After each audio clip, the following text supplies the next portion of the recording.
Aujourd'hui, je fais un petit récap de ce qui a pu se passer ces derniers mois parce que j'ai pas trop pu faire de vidéos YouTube à propos de ça. Donc là, je fais un gros récap pour vous expliquer un petit peu la direction que va prendre le projet. Il y a vraiment du lourd qui arrive. On va peut-être enfin pouvoir rouler réellement. Je vous en dis pas plus pour l'instant, mais vous allez voir. Bon alors déjà, pourquoi j'ai toujours pas roulé? Ça fait plusieurs mois maintenant que j'ai annoncé le projet. Ça fait plusieurs mois que j'ai déjà tout l'équipement nécessaire pour pouvoir rouler sur circuit.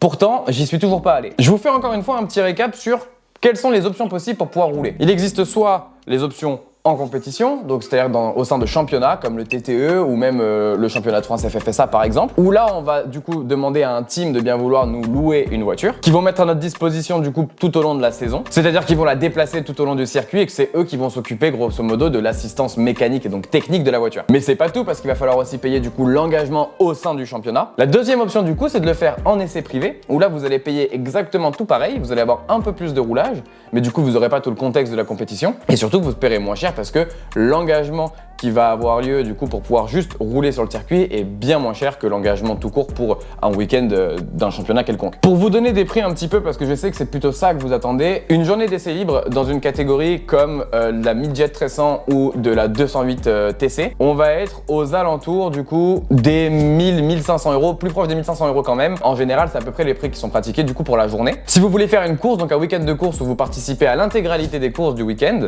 ça va vous coûter à peu près 3000 euros. Alors du coup, évidemment, la solution, je la connais, il faut juste trouver l'argent pour participer à ce genre d'événement-là, mais il y a quand même quelque chose qui me chiffonne, c'est que premièrement, trouver l'argent, c'est pas aussi facile que ça, parce que les sponsors, c'est vraiment une partie compliquée. Sinon, vous pouvez directement aussi payer de votre poche, mais bon là, du coup, faut pouvoir quoi. Et même si vous pouvez, le truc qui me dérange, c'est qu'en fait, vous allez du coup payer, admettons, pour un essai privé à 1500 euros.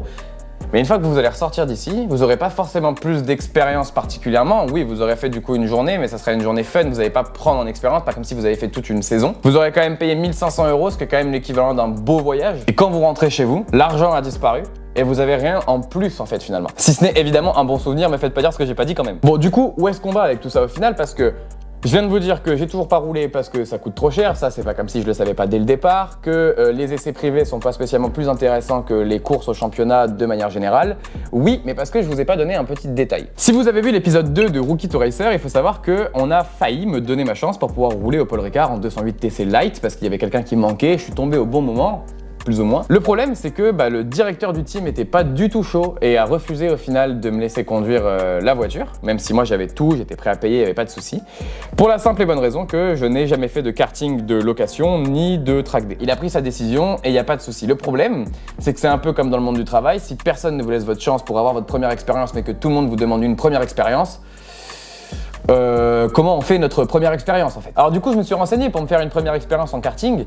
Je vous avoue que le karting de compétition ça coûte vraiment cher ici et que surtout c'est encore plus compliqué en fait si vous n'êtes pas directement dans le circuit, si vous n'avez pas directement votre carte, si vous n'avez pas ceci, cela, c'est très compliqué de participer en fait à une course de karting de compétition. Et c'est là en fait que j'ai compris qu'il existait une troisième solution qui est probablement pas la plus simple mais certainement la plus rentable et qui en plus me permet de pouvoir vous faire plus de contenu et qui me coûte moins cher pour pouvoir rouler. Bon, les plus malins d'entre vous, vous l'aurez compris, mais je vais vous parler du coup directement des track day en fait. Il faut savoir que rouler sur un circuit avec votre voiture du quotidien ou une voiture que vous avez achetée spécialement pour les circuits, ça va coûter en général sur des circuits régionaux aux alentours des 200 euros la journée. Dans ces 200 euros là, on comprend pas du tout l'essence, les pneus, l'usure générale de votre véhicule, c'est simplement le droit de pouvoir rentrer sur la piste et d'y passer la journée. Le truc c'est que si vous cherchez pas à être performant, si vous cherchez pas la compétition et à rendre votre voiture la plus performante possible, rouler avec des pneus usés, c'est pas grave. Et surtout, l'usure de votre véhicule, c'est gérable. C'est-à-dire que personne ici n'est Lewis Hamilton ou Max Verstappen et va tabasser sa voiture au point vraiment de la péter en 24 heures. Ça paraît chaud, sauf si vous vous sortez, mais là,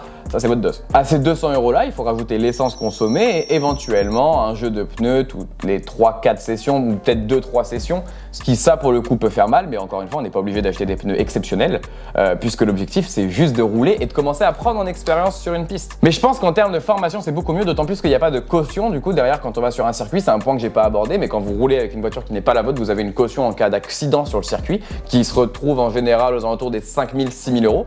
Ce qui mine de rien met une pression colossale.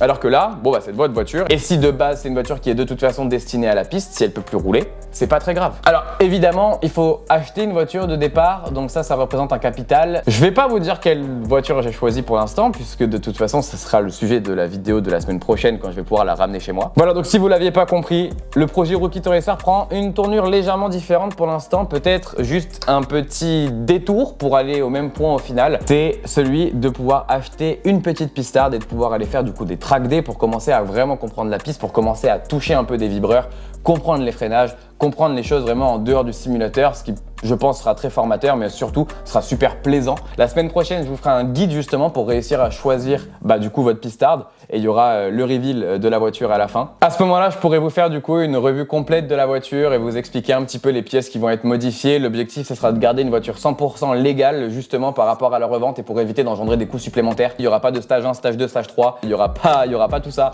Juste, il y aura des petits ajustements qui feront que la voiture tiendra mieux le parquet, qui feront que la voiture sera peut-être plus confortable, en tout cas pour la conduite adaptée au circuit. Et on va très vite du coup pouvoir aller voir ce que ça va donner sur circuit. On va enfin pouvoir enfiler ce casque que je vous ai présenté il y a quasiment un an maintenant, mais on va pouvoir le mettre pour autre chose que du karting. Je vous explique pas à quel point je suis excité. J'ai plein d'idées qu'on va pouvoir faire du coup avec cette voiture. Plein de contenus différents à pouvoir vous proposer. Donc évidemment, si ça vous intéresse, n'hésitez pas à vous abonner à cette chaîne YouTube. Voilà, c'est une vidéo tous les dimanches. Et puis moi, je vous dis à la semaine prochaine pour l'explication et surtout le reveal de ma pistarde.